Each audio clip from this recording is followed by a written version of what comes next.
जय श्री हरिविष्णु। 30वां अध्याय भीष्म पंचक कथा। राजा पृथु पूछते हैं कि हे नारद जी, भगवान का अत्यंत प्रिय भीष्म पंचक व्रत कैसे प्रसिद्ध हुआ। तब नारद जी कहने लगे कि हे राजा पृथु, यह व्रत आदिकाल से है, परंतु बीच में लुप्त हो गया था। फिर यह कैसे प्रसिद्ध हुआ, सो कथा हम तुमसे कहते हैं, सुनो। श्री कृष्ण जी ने भीष्म जी से इस व्रत का वृतांत कहा। तब सर्वप्रथम भीष्म जी ने इस व्रत को किया। इसी कारण तभी से यह व्रत भीष्म पंचक के नाम से प्रसिद्ध हुआ।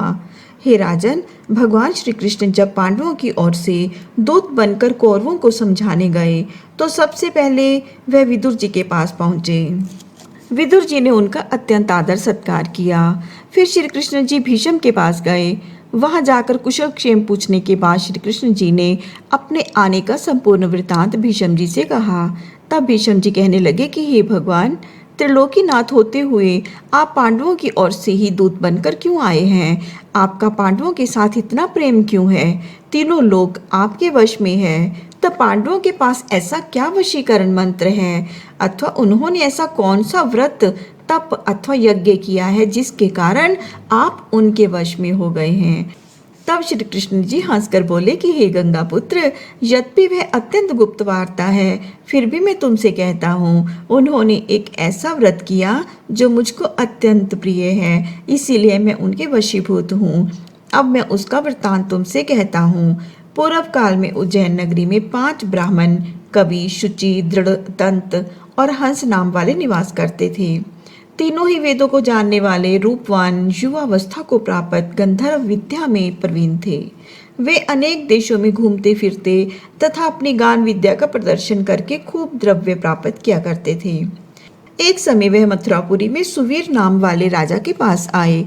संगीत कला में निपुण होने के कारण उन्होंने राज्यसभा में जाने की इच्छा प्रकट की। वह 4 दिवस उपवास करते रहे और अत्यंत पवित्र श्री यमुना जी में स्नान करते रहे। फिर उन्होंने किसी से राजा का संपूर्ण वृतांत सुना। उसने बताया कि राजा की कादम्बरी नाम वाली एक भोग पत्नी है। वह संगीत विद्या में निपुण, राग तथा कंठ में अत्यंत प्रवीण, नाचने में दक्ष तथा रूप यौवन में अद्वितीय सुंदरी है। वह प्रतिदिन एकांत में राजा के सामने नृत्य करती तथा गाती है। ऐसा सुनकर वे ऐसे स्थान पर जहाँ से नृत्य तथा ताल का शब्द सुनाई पड़ता था जाकर खड़े हो गए। फिर राजा के पास आने जाने वालों के समीप जाकर कहने लगे कि बड़ी ही दुख की बात है कि राजा के पास नृत्य कला का जानने वाला कोई नहीं है। वीणा में 2 तार ढीले हैं, तार बराबर नहीं है, बाजे में नृत्य शुद्ध नहीं है। इसी प्रकार की बातें वह प्रत्येक से कहते। तब तक किसी ने यह बात राजा से जाकर कह दी। राजा ने तत्काल जहाँ पर कादम्बरी का नृत्य हो रहा था उन 5 को बुलाया। वहां पहुंचकर उन्होंने राजा को आशीर्वाद दिया और बैठ गए। कादम्बरी ने उनको संगीत विद्या में अति निपुण समझकर विशेष नृत्य किया। जब उसने चक्र में ताल दिया तो उन ब्राह्मणों ने उसे रोक दिया। उसने चक्र छोड़कर तथा योग्य ताल दिया, मगर चक्र खंडित नहीं किया। इस पर कादम्बरी का रूप और गुण देखकर वह 5 उस पर मोहित हो गए। कादम्बरी भी 5 ब्राह्मणों को देखकर उस पर मोहित हो गई। उसने रात्रि को चोरी छिपे ब्राह्मणों के पास अपनी एक सखी के हाथ संदेश भेजा कि तुम 5 में से एक एक प्रतिदिन नगरी से दूर उत्तरी कोण में यमुना तट के समीप जन शून्य लताओं से ढका हुआ अनंत नामक तीर्थ है, वहां पर मेरे पास आकर अपनी अपनी विद्या तथा गुण का प्रदर्शन करो। मैं भी वीणा तथा राग की अपनी कुशलता दिखाऊंगी। भगवान कहते हैं कि हे भीष्म जी, एक ब्रह्मचारी जो मेरा भक्त था, दुष्ट संगति के कारण भय से गांव से अति दूर वहां रहता था। उन दिनों वह भीष्म पंचक व्रत करता हुआ देवालय में मेरा पूजन करता था। कार्तिक शुक्ल एकादशी के दिन उन संगीतज्ञ ब्राह्मणों में से कवि नाम वाला ब्राह्मण वहां पर आया। कादम्बरी भी मुनि के उस स्थान पर पहुंच गई। वहां मुनि ने जिस प्रकार पूजा की, उस कवि नामक ब्राह्मण ने भी उसी प्रकार भगवान का पूजन किया। उसके बाद वीणा लेकर गान करने लगे। उस मुनि ने क्योंकि अपना मन जीता हुआ था, इस कारण उसने गान सुनकर भी क्रोध नहीं किया। सारी रात कादम्बरी और कवि गायन व नृत्य करते रहे। मुनि को गोबर का आचमन करते देख कवि ने भी वैसा ही किया।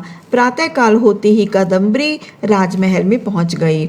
मुनि की संगति से उनके समस्त पाप दूर हो गए। इस कारण द्वादशी के दिन कवि अपना समस्त द्रव्य दान करके विरक्त हो गया। दूसरे दिन शुचि आया। उसने भी कादम्बरी के साथ रात्रि भर नृत्य और गायन किया और मुनि की भांति हमारा पूजन करके गोमूत्र का आचमन किया। फिर प्रातःकाल होते ही वह भी अपना धन आदि दान करके विरक्त हो गया। उसने निश्चय किया कि जिस प्रकार कादम्बरी का नृत्य गायन व रूप को देखकर मुनि का मन चलायमान नहीं हुआ, उसी प्रकार मुझे भी अपने मन को वश में करना चाहिए। त्रयोदशी के दिन दृढ़ नाम वाला ब्राह्मण कादम्बरी से मिलने आया और नृत्य गायन करने के बाद मुनि की तरह पूजन व गो का दूध पीकर विरक्त होकर चला गया। चतुर्दशी को वहां पर दंत नाम वाला ब्राह्मण आया और पहले वाले अपने बंधुओं के समान कादम्बरी के साथ नृत्य गायन करके मुनि से बचे हुए घी का पान करके शुद्ध चित्त होने के कारण विरक्त हो गया।